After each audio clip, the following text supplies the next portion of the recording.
더불어민주당이 친문 핵심이죠. 임종석 전 대통령 비서실장에 이어 홍영표 의원들도 사실상 공천에서 배제하기로 했습니다.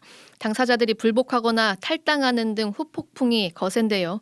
국회 상황 살펴보겠습니다. 허지원 기자.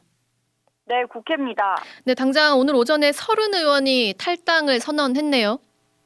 네, 서른 의원은 지난주 현역 의원 평가 하위 10% 통보를 받았다며 탈당을 시사했는데요.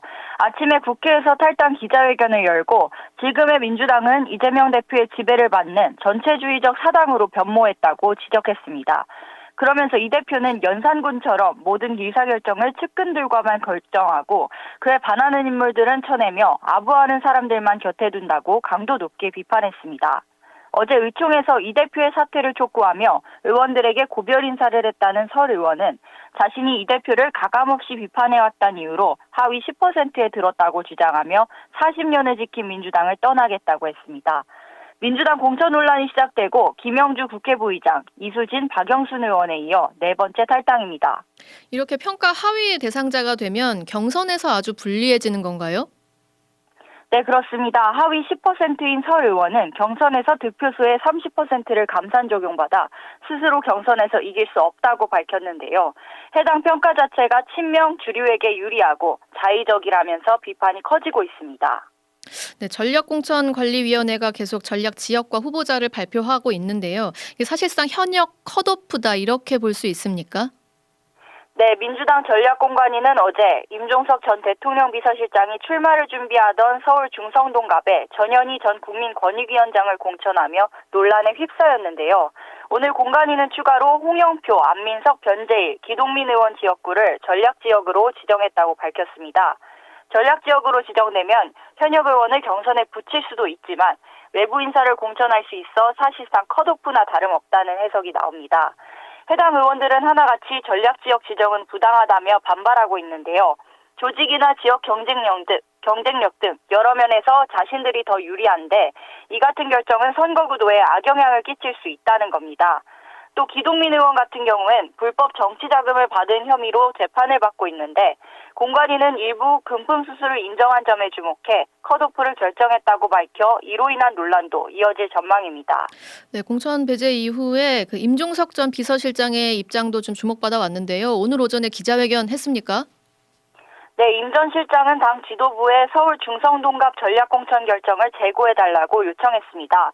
그러면서 지도부가 현재 공천으로 벌어지는 내용의 심각성을 느끼고 단결과 통합을 복원해 민주당이 총선에서 승리할 수 있는 반전의 계기를 만들어달라고 호소했습니다. 네, 향후에는 이 공천 탈락자들이 어떻게 움직일지가 총선 구도에도 상당한 영향을 미칠 것으로 보이는데요. 이재명 대표의 입장은 좀 어떻습니까? 네, 이 대표는 탈당자가 속출하는 현 상황에 대해 입당도 탈당도 자유라면서 경기하다가 질 것 같으니 경기를 안 하는 모습은 국민들이 보기에 아름답지 않을 것이라고 일갈했습니다. 직접 들어보시죠. 그 정해진 규칙 속에서 경쟁을 하다가 이 규칙이 나한테 불리해 또는 이 경기에서는 이기기 어려워 라고 해서 중도에 포기하는 것은 자유입니다만 그게 마치 경기 운영에 문제가 있는 것처럼 하신 말을 하는 것은 옳지 않다 이 말씀을 드립니다. 네, 민주당 상황 짚어봤고요. 국민의힘으로 좀 넘어가 보겠습니다. 오늘 영남권을 포함해서 2차 경선 결과를 발표한 거죠? 네, 그렇습니다. 오늘 대구, 경북, 부산, 울산 등 영남권을 포함해 2차 경선을 치른 24개 선거구의 결과가 발표됐습니다. 지역구 현역 의원 3명이 낙선하는 등 지역구 현역으로는 첫 탈락자가 나오기도 했습니다. 대구 달서병의 권영진 전 대구시장이 승리하면서 현역 김용판 의원이 탈락했고 부산 연제구는 김희정 전 장관이 현역 이주환 의원을 꺾고 후보로 확정됐습니다. 부산 수영구는 장해찬 전 최고위원이 현역 전복민 의원을 누르고 경선에서 승리했습니다. 지난 1차 경선에서 과반 득표자가 없어 결선을 치렀던 서울 양천갑의 경우도 구자룡 비대위원이 현역 비례대표인 조수진 의원을 꺾고 최종 후보자로 결정됐습니다. 네, 살아남은 현역 의원들도 있습니까? 네, 경선에 참여했던 지역 3명, 비례 1명을 제외하곤 나머지 10명의 현역들은 모두 살아남았습니다.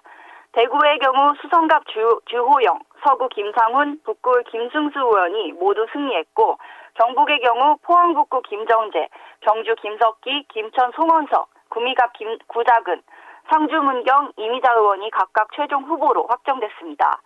또 직전 당대표였던 울산 남구갑의 김기현 의원도 경선에서 승리했고 울산 울주군의 서범수 의원도 살아남았습니다. 반면에 부산 동래 현역인 김희곤 의원은 서지영 전 청와대 행정관과 부산 중남구 임병헌 의원은 도태우 변호사와 결선을 치를 예정입니다.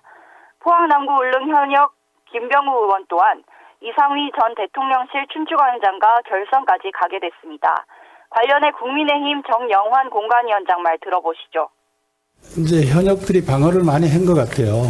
그 감산하고 이런 것들이 생각보다 많이 반영이 될 수 있는데 그 신인 후보자들이 득표율이 낮더라고요. 이게 벽은 있구나. 현역이 가지고 있는 메릿은 있구나. 그 신인들이 그 도전하기 위해선 공을 좀 들여야 될 것 같아요.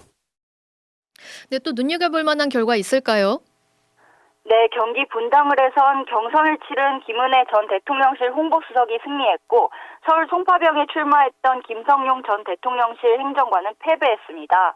이외에도 최근 대통령 설 특별사면 대상으로 발표됐는데 발표 전에 이미 비공개로 공천을 신청해 약속 사면 의혹을 받았던 서천호 전 국정원 차장이 경남 사천 남해 하동 지역의 경선에서 승리해 후보자로 확정됐습니다. 지금까지 국회에서 CBS 뉴스 허지원입니다.